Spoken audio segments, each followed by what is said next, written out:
ამჯერად ჩვენ ვისაუბრებთ Windows Explorer-ზე. თუ წარმოადგენთ თქვენ კომპიუტერს როგორც კაბინეტს, რომელშიც არის ძალიან ბევრი უჯრები, რომლებშიც კიდე შეიძლება იყოს სხვა უჯრები და შემდეგ იმ უჯრებში სხვა უჯრები ან დოკუმენტები, იგივენაირად იქნება ჩვენს ეკრანზე განლაგებული პაპკები, რომლებსაც ექნება უჯრების როლი, ხოლო მათში არსებულ ფაილებს და პროგრამებს ექნება დოკუმენტების მნიშვნელობა.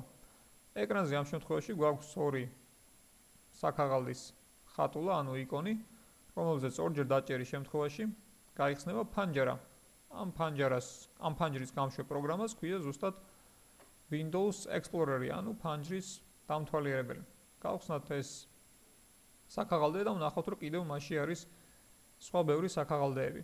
ზევით მითითებული არის მისამართი ამ საქაღალდის, ხოლო მარჯვენა მხარეთ არის ძებნის უჯრა. შესაძლებელია აქვე შევცვალოთ ზომა, გავხადოთ უფრო დიდი მაგალითად ძებნის უჯრა თუ ასე გვინდა და ჩავწეროთ მასში სიტყვა, რომლის მოძებნაც გვინდა. ავკრიფე ერთ-ერთი სიტყვა და ვნახე თუ რამე იპოვა, რომელშიც რამდენი ფაილი და ფოლდერი, ანუ პაპკა იპოვა, რომელშიც ნახსენები არის ეს სიტყვა. თუ ჩამოვალთ ქვევით, ვნახავთ, რომ შეგვეძლო იგივე ძებნა გამოგვეყენება ბიბლიოთეკისთვის, რომელზეც ვისაუბრებთ, ანუ მოგვეძებნა მთელ კომპიუტერში, ან ინტერნეტშიც კი. თუ დავაჭერთ აქედან ორჯერ ამ ფაილზე, რა თქმა უნდა, იგი გაიხსნება. თუმცა ჩვენ ახლა დავანებოთ ძებნას თავი და გადავიდეთ შემდეგზე. ასევე ზევით მხარეს არის სხვადასხვა ღილაკები, რომლის საშუალებით შეგვიძლია გავუკეთოთ ორგანიზება, ანუ დავალაგოთ ჩვენი ფოლდერები, შევიტანოთ ბიბლიოთეკაში, გავუზიაროთ სხვებს, ჩავწეროთ დისკზეც, ან შევქმნათ საერთოდ ახალი ფოლდერი, რომელზეც ვისაუბრებთ შემდეგშიც.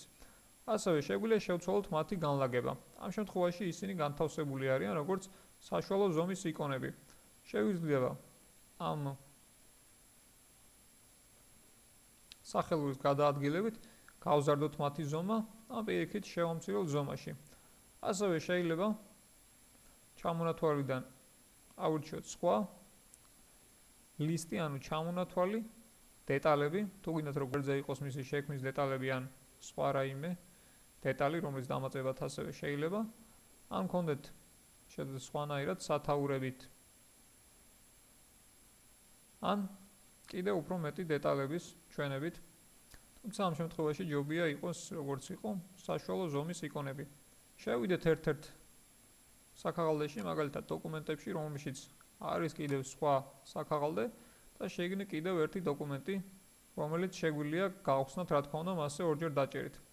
მაგრამ ამ შემთხვევაში ჯობია განვიხილოთ კიდევ ერთი ღილაკი, რომელიც გვაქვს, რომელიც არის წინასწარ გადახედვის ღილაკი. თუ დავაჭერთ მას და დავაჭერთ ფაილს, მაშინ გვერდზე გვექნება საშუალება გადავხედოთ იმას, თუ რა არის ამ ფაილში.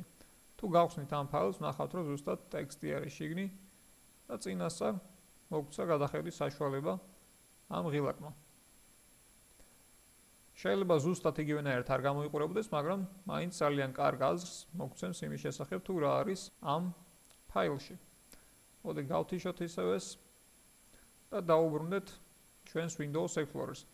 მარცხენა მხარეს არის დამატებითი მენიუ, სადაც პირველი არის ფავორიტები და მარცხნივ არის პატარა ის არის, რომელსაც შეგვიძლია დავაჭიროთ და ავკეცოთ ჩვენი მენიუ, თუ არ გვაინტერესებს ფავორიტები.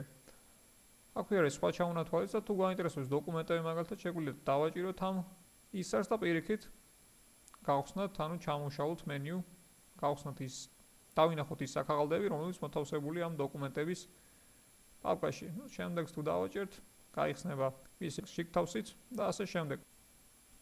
ჩვენ ზედა მენიუს დაემატა კიდევ ერთი ღილაკი open, მას შემდეგ რაც ჩვენ დავაჭირეთ ამ ფაილზე და თუ ჩამოვშლით მას, გვაქვს არჩევანი, გავხსნათ იგი WordPad-ის საშუალებით, ან გავხსნათ იგი სხვა რაიმე default, ანუ ნაგულისხმევი პროგრამით. თუ გვინდა რომ შევცვალოთ და ეს ფაილის გახსნა ჩვენმა კომპიუტერმა მუდმივად გააკეთოს სხვა რაიმე პროგრამით, შეგვიძლია გამოვიყენოთ ეს ღილაკი და მივუთითოთ პროგრამა, რომელმაც გვინდა რომ თავიდანვე გახსნას ხოლმე ეს პროგრამა.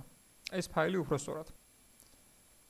გავთიშოთ ეს და ვნახოთ სხვა საშუალებები, თუ საიდან შეიძლება გაიხსნას ეს Windows Explorer-ი. აქვე ქვევით გვაქვს პაპკის, ანუ საქაღალდის ნიშანი, რომელზეც დაჭერის შემთხვევაშიც ასევე გაიხსნება იგივე Windows Explorer-ი. ან შევსრულიყავით სტარტში და შემდეგ აქ პირველ Clouds-ზე დაჭერის შემთხვევაში გაიხსნებოდა Windows Explorer-ი. ასე Windows Explorer-ის საშუალებით კიდევ უფრო ადვილი არის ჩვენ კომპიუტერში მონაცემების დალაგება და მათი მოძებნა.